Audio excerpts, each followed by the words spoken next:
Y hay un libro que se llama Volver a Ucrania, de Hermes Jiménez Espinosa.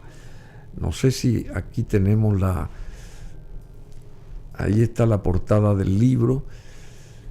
Y estamos con esta señora a quien tengo que presentar, una señora importante, escritora, docente, periodista, promotora cultural, asesora en gestión de negocios e inversiones, consultora internacional, gestión de ciclo de proyectos para el desarrollo e investigadora, ella sobre políticas públicas para el desarrollo. Ela Duarte, Elvira Graciela Ela Duarte Aranda. ¿Seré yo, señor? Seré yo, señor. Ela Duarte. Bueno, ¿cómo estás? Yo ya empecé a hablar hace rato, me metí en tu presentación. Pero muy interesante, muy interesante. Muy buen día, gracias por tu invitación. Buen día a tu distinguida audiencia. Muchas gracias. Ela Duarte, que no es la primera vez que viene, y estábamos hablando fuera de micrófonos de esa diáspora que se daba desde Europa para acá al arranque del siglo XX, especialmente cuando caía el zarismo en Rusia, entre paréntesis, en 1917, de ahí para adelante, o en medio de esa Primera Guerra Mundial y después, y cuando estaba preparándose la Segunda, que también vino otra diáspora muy grande, muy fuerte, y después también, obviamente. Y vinieron acá a nuestros países de América y a Paraguay. Y a Paraguay, hablando de Ucrania, llegó un grupo de ucranianos muy fuerte en esos primeros años del siglo XX y crearon localidades importantes como la de Fram, por ejemplo, en Itapúa. Fram y Capitán Miranda también es una zona de ucranianos. Pero ¿Y Fram, qué quiere decir Fram? Bueno, Fram fue una tierra comprada por un sueco.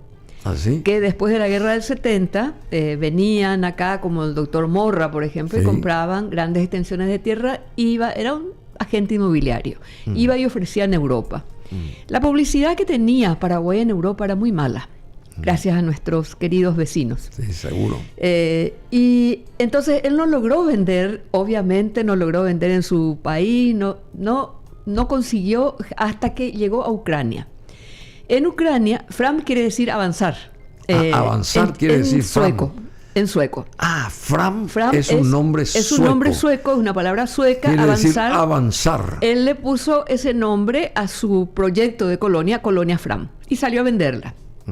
Llega a Ucrania. Ucrania estaba bajo... Pero ese señor era sueco, ¿verdad? Era sueco. Se insertó en el mundo de los ucranianos. Exacto. Para empezar a captar posibles compradores, digamos. Exactamente. Bueno, Ucrania nunca estuvo muy lejos de Rusia. Entonces, sí, siempre fue muy cercana, inclusive Kiev fue parte. Kiev fue la primera población en territorio ucraniano, pero de Rusia, ¿verdad? Kiev. Exacto, y dicen que Moscú salió de Kiev. O sea, claro. hay una larga relación entre Ucrania y Rusia. Y por eso se genera también esta última guerra. Y que está en los prolegómenos de este conflicto y otros elementos externos que contribuyen a... que trabajan sobre las debilidades internas, en realidad. Bueno, ¿qué pasaba en ese momento en Ucrania? Había un régimen de propiedad privada y de herencia, por la cual el primogénito era el único que podía heredar las tierras del padre. Y sobre todo hoy sabemos que Ucrania es el granero de Europa. Es el territorio más rico en términos de producción agropecuaria, agrícola, incluso minera. Entonces la tierra era un factor muy importante. La tierra era importante en aquella época, pero sobre todo en Ucrania era muy importante. Y lo que pretendían con este régimen de que solo heredaba el primogénito era que no se parta la herencia. La herencia se transmitía íntegra. Entiendo. O sea, al mayor se le daba todo. Al mayor se le daba todo. Y el segundo hijo, el tercer hijo, el tercero y el cuarto varón trabajaban para el hermano mayor. Sí. Y ahí no siempre el dueño de la tierra, era el dueño equitativo. de la plata, era el dueño y se convertía en el jefe, ¿verdad? Claro. Entonces, las familias... No siempre era equitativo, digamos. No siempre era equitativo, no siempre era fraterno. Claro, fraterno. ¿Qué pasaba con las mujeres? Las mujeres se casaban y iban a pertenecer a la familia del marido, ¿verdad? Entonces entraban con el que se casaban. Si se casaba con un primogénito, bueno, era la jefa de la familia donde fue. Se casaba con un segundón y era una segundona. Pero en la familia de varones, los segundos y terceros tenían que trabajar para el hermano. Y había ya una rebelión de los segundos, pero que no lograban contra los primeros cambiar ese régimen, sistema.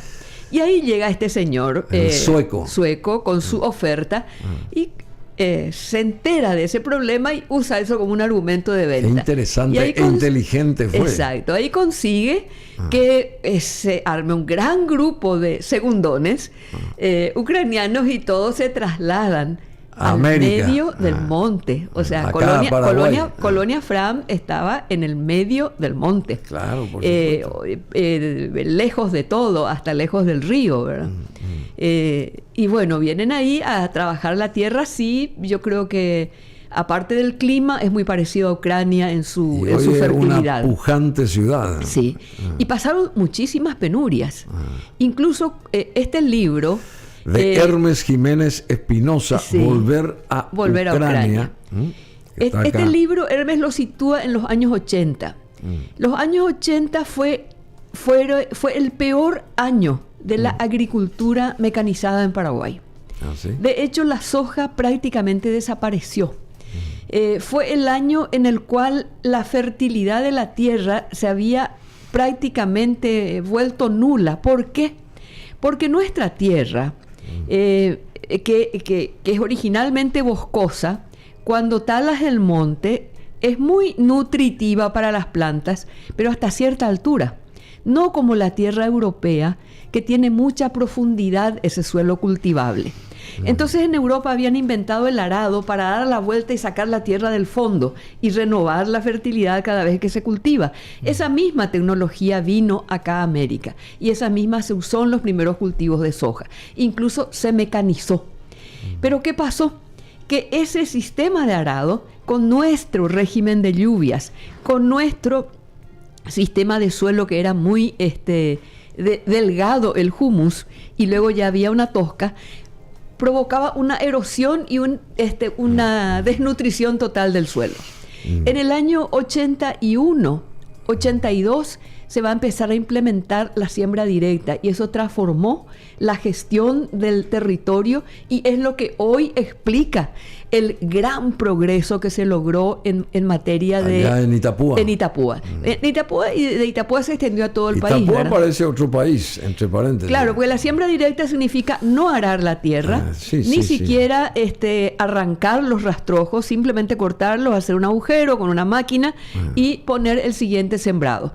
Y ir combinando, bueno, no voy a hablar de eso, pero... Volver a Ucrania, ¿se trata de lo que está diciendo?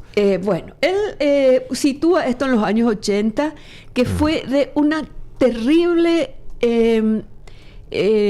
ola de pobreza en la zona de Itapúa. Pero no solamente ola de pobreza, sino de que se le derrumbe la empresa agrícola a mucha gente. En la empresa agrícola se invierte mucho y si tu cultivo se funde y no tienes la capacidad de volver a invertir de algún otro lado, te fundiste. Volver a Ucrania se denomina este libro que se presenta. ¿Cuándo se presenta este libro? Ahora, ¿verdad? Esta noche. En la sala Sanabria de Romero. Sí. ¿Dónde está eso, che? Ahí está. Autor, sí. Esta noche en Nidia Sanabria de Romero, ese hermoso auditorio en el Centro de Convenciones Mariscal. Volver a Ucrania de Hermes Jiménez Espinosa.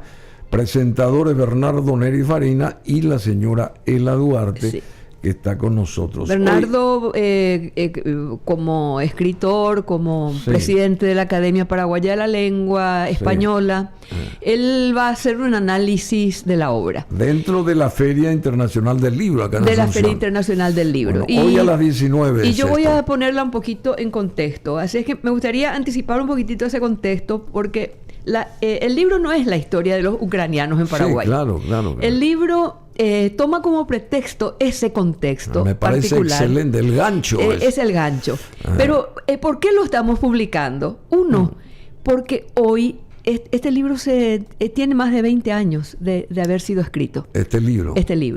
Y tiene tanta vigencia. Pero es la primera edición, digamos. No, es la segunda edición. Es la reedición. Tiene tanta vigencia hoy. Uno, por esto de volver a Ucrania.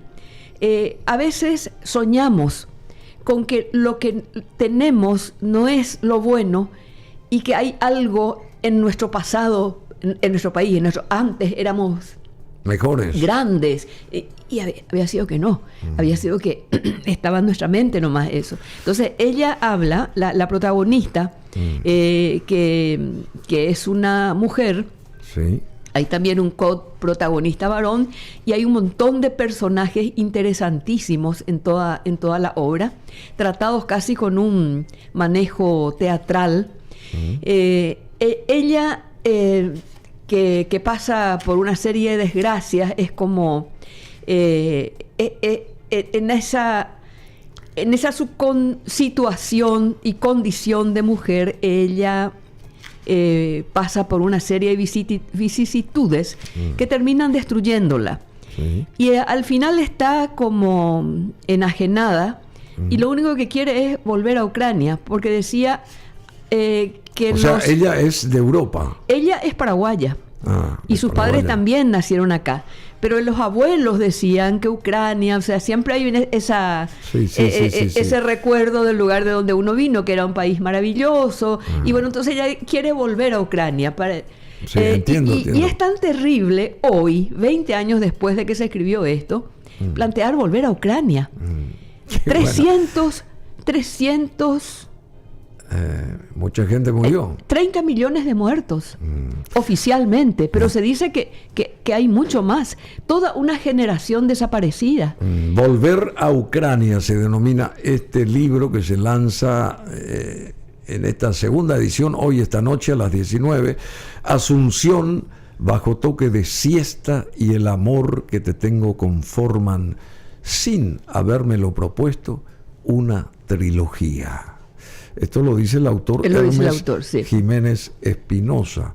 Sí. Las tres de esa trilogía, las tres apuntan al deseo de desentrañar qué ha ocurrido en nuestro país y qué nos ha ocurrido a nosotros, que tenemos ahora alrededor de 50 años, un poco más o quizá un poco menos, y que vivimos lo más importante de nuestro ciclo vital, entre 1950 y el final del siglo XX.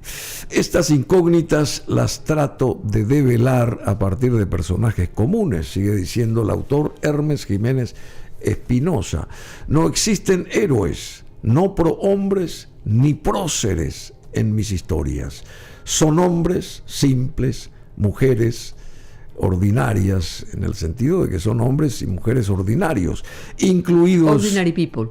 Sí, ordinary people, gente como uno, imbuidos de nobleza y miseria, de propósitos altruistas, por supuesto, tal vez retorcidos, oscuros, mesiánicos, ingenuos o cargados de ambición. Todos agotan sus pasiones, soportan sus miedos, cometen sus crímenes y pecados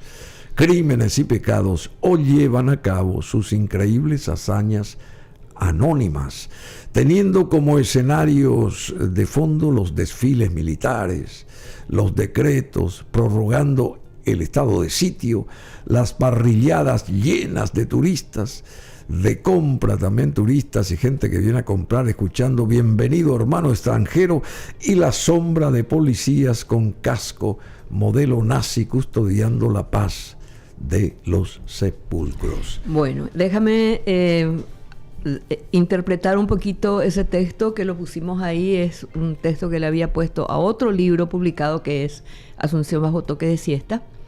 Hermes, en realidad, es un escritor que no te plantea este es bueno, este es malo, este es el malo, este es el bueno. Te muestra un espejo y en ese espejo peligrosamente ves tu cara. Entonces mucha gente va a ver su propia cara en ese espejo, en ese conjunto de relatos, pero ¿será que está hablando de mí, verdad? Porque muchos personajes desfilan en el libro. Y él lo que hace es trata de, a partir de ese ejercicio, entender cuál es el problema de la generación que nacimos en los 50 y que vivimos prácticamente toda nuestra vida en un modelo autoritario que empezó en el país en el año 1936. 1936, en toda Latinoamérica rigió ese modelo. Eso pasó en todos lados. ¿Qué es lo que ocurre con ese modelo? Es un modelo autoritario donde las libertades están restringidas. Pero ¿qué pasa cuando recuperas la libertad? ¿Qué es la libertad? La libertad no es hacer lo que me viene en gana, decir lo que me viene en gana. La libertad es una responsabilidad demasiado grande donde asumo las consecuencias de lo que hago y de lo que dejo de hacer, de lo que digo y de lo que callo. Si es que soy esclavo, cumplo órdenes, pero cuando soy libre, tengo que pensar, tengo que entender, tengo que manejar ponerme a la altura. La relación causa-efecto, incluso en la literatura, y este régimen, Salazar en España, Franco en España, Salazar en Portugal, era el mismísimo que en Latinoamérica. Fue toda una época de ese modelo de gobierno. Hubo toda una literatura y una creación literaria muy prolífica, entre las cuales está nuestro nuevo cancionero, por ejemplo, que era de ponerme a cantar en contra del gobernante, del tirano, del dictador. Claro, entonces, era como la temática que motivaba al arte. Canto de protesta. Y cuando termina ese periodo y es el momento de empezar a construir, se nos acabó la temática. Incluso con mucha nostalgia volvemos a ese tema, volvemos a escarbar el pasado sin entenderlo. Entonces lo que él propone es ¿qué es lo que nos pasó? ¿Y qué es lo que nos pasó? Yo creo que nos pasó algo similar a lo que le pasó a los judíos cuando vivían en Egipto. Esto se relata en Éxodos, después se relata en el libro de los Números. Ellos salen de Egipto con mucha ayuda de Jehová, siguiendo a su líder Moisés, y una vez que salen, Jehová como que les suelta. Bueno, ahora deambulan 40 años. 40 años en el desierto, sin saber qué hacer, sin saber a dónde ir. Entonces hay todo un proceso casi generacional, como que tiene que desaparecer esa generación que no pudo pensar para que surja una nueva posibilidad de pensar. Esto lo vemos hoy en toda Latinoamérica. No somos capaces de construir, nos cuesta muchísimo trabajar en equipo, nos cuesta entender qué es, ni siquiera digo la democracia, qué es el trabajar hombro a hombro, el pensar en una visión de país, en construir una visión en conjunto, en decir, yo te apoyo ahora que estás gobernando porque cuando yo gobierne me voy a basar en los resultados de tu gobierno. Pero, Volver a Ucrania es este libro que se lanza esta noche de Hermes Jiménez Espinosa, segunda edición a las 19, ahí en el auditorio Nidia Sanabria de Romero del Centro de Convenciones Mariscal. 19 horas, ahí van a estar Bernardo Neri Farina y la señora Ela Duarte, con la que estamos conversando, pero también que tiene ella este otro libro que lo escribió acá y que quiero que lo nombre porque... Sí. ¿Cómo se llama este libro? Se llama Sin Límites.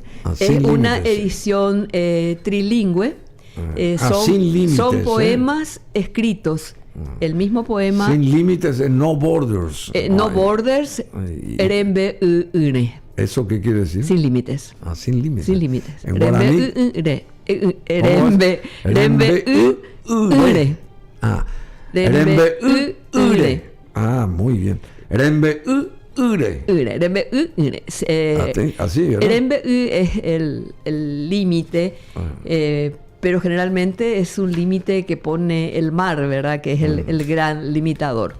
Y es bueno, no Sin límites es un libro que busca trascender las barreras lingüísticas y conectar a través de la poesía, un lenguaje universal que llega directamente a los sentimientos humanos. La autora, que es la señora Ela Duarte, la autora nos presenta el mismo contenido en español, en guaraní y en inglés, rompiendo barreras y creando un puente entre estas tres lenguas. Qué lindo, che. El español, bueno, con más de 600 millones de hablantes, nació de la reunión de varias lenguas romances habladas en la península ibérica y tuvo su primer diccionario en 1611 con el Tesoro de la Lengua Española de Sebastián Covarrubias, quien basó su trabajo en la gramática castellana de Antonio de Nebrija. Creo que es Nebrija, publicado en 1492. Me das un espacio ahí, quiero hacer un comentario sobre esto. Cuando a los paraguayos nos preguntan qué idioma hablamos, respondemos hablamos castellano. No decimos hablamos español. ¿Por qué? Porque cuando se fundó Asunción y todos los pueblos aledaños, cuando se establecieron acá las primeras escuelas, nosotros hablábamos castellano, el español no existía. El español existe con la creación del Reino de España en 1600, pero para entonces nosotros ya estudiábamos con la gramática de Nebrija el castellano. Nosotros estamos hablando de los niños varones que iban a las escuelas. Esa es la diferencia entre castellano y español. El castellano es una de las lenguas romances, la lengua de Castilla. El reino de Castilla. Del reino de Castilla. Pero se va a convertir un poco en la lengua principal del español, gracias a Nebrija, que había hecho la gramática. Qué interesante. La gramática son las reglas gramaticales. Entonces, Covarrubias, que escribe El Tesoro de la Lengua Española, cuando nace el español, toma esa gramática de Nebrija, incorpora vocablos de las otras lenguas romances de la península, incluso otras. ¿Cuáles son esas lenguas romances? ¿El francés entra acá? Estamos hablando del gallego, del andaluz, del galaico portugués. Estamos hablando de otras no romances como el escaudí, el vasco. Del vasco, por ejemplo, ¿El francés no entra acá? No. El francés es una lengua romance que va a convertirse en el francés. ¿Qué eran las lenguas romances? Eran latín mal hablado, latín hablado, mal hablado. ¿Por qué? Porque no tenían reglas gramaticales y al no tener reglas gramaticales prácticamente no tiene literatura. Y cada uno decía lo que era como nuestro yopará. O sea, se va hablando y se va convirtiendo. Se iban comunicando y qué sé yo. Entonces Nebrija hace la primera gramática cuando Colón está llegando a América. Sí, 1492. Nosotros aprendemos de esa gramática ya en Asunción 1537. Pero en 1611 se unifica el reino español. Y ahí se vuelve el reino de España. Y ahí se unifica el idioma. Y ese idioma se llama español. Español, ¿de dónde saca el nombre? De Hispania, que es la forma en que los latinos llamaban a la península ibérica. Entonces, ese es el origen del español. Y lo interesante es que el guaraní no tiene demasiado diferencia entre en 1611 y 1649, cuando se publica El Tesoro de la Lengua Guaraní por Ruy de Montoya en la misma editorial de Pero Hernández, donde se publicó El Tesoro de la Lengua Española.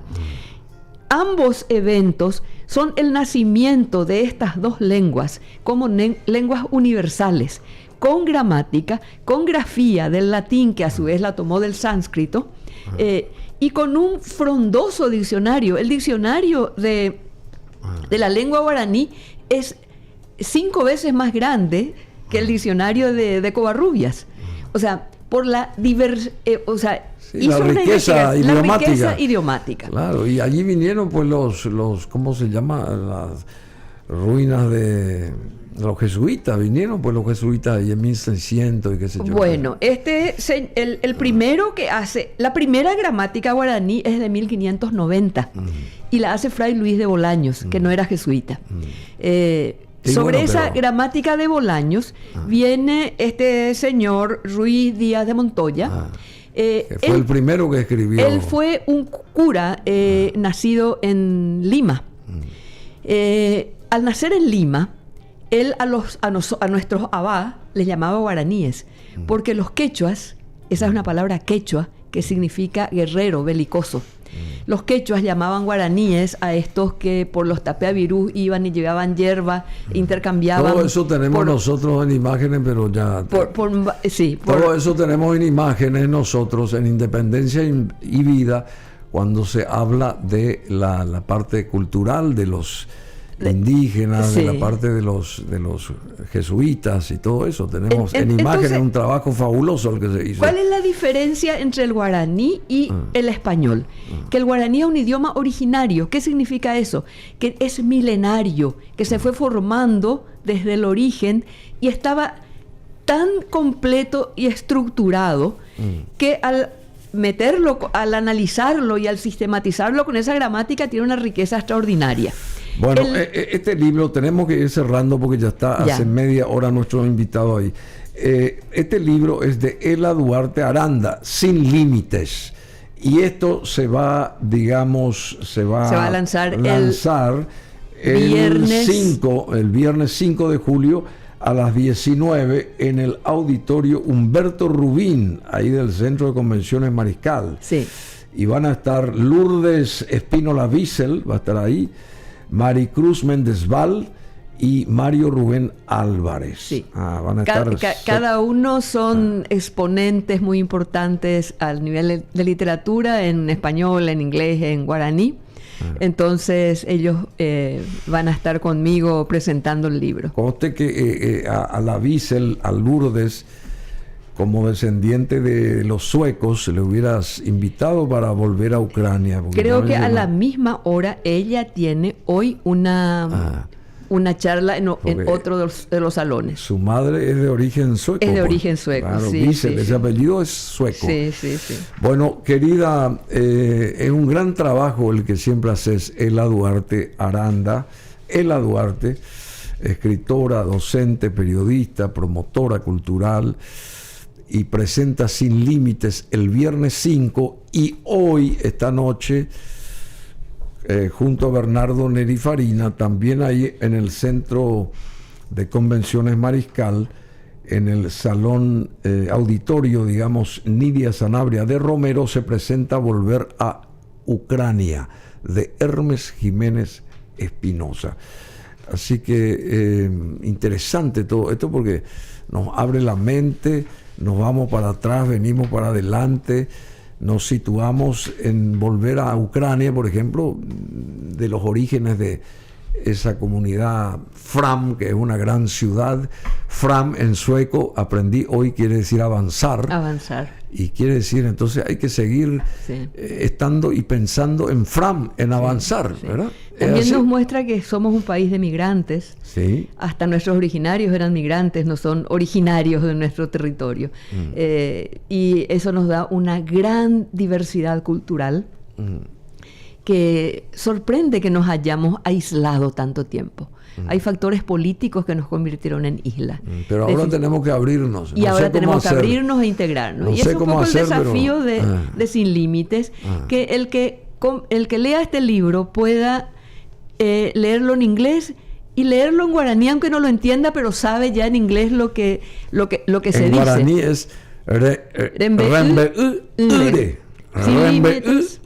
No border. No borders, en inglés no borders, Sin Límites, y en español Sin Límites. Y el desafío es convertir esto en un audiolibro para que se pueda escuchar en los 3 idiomas.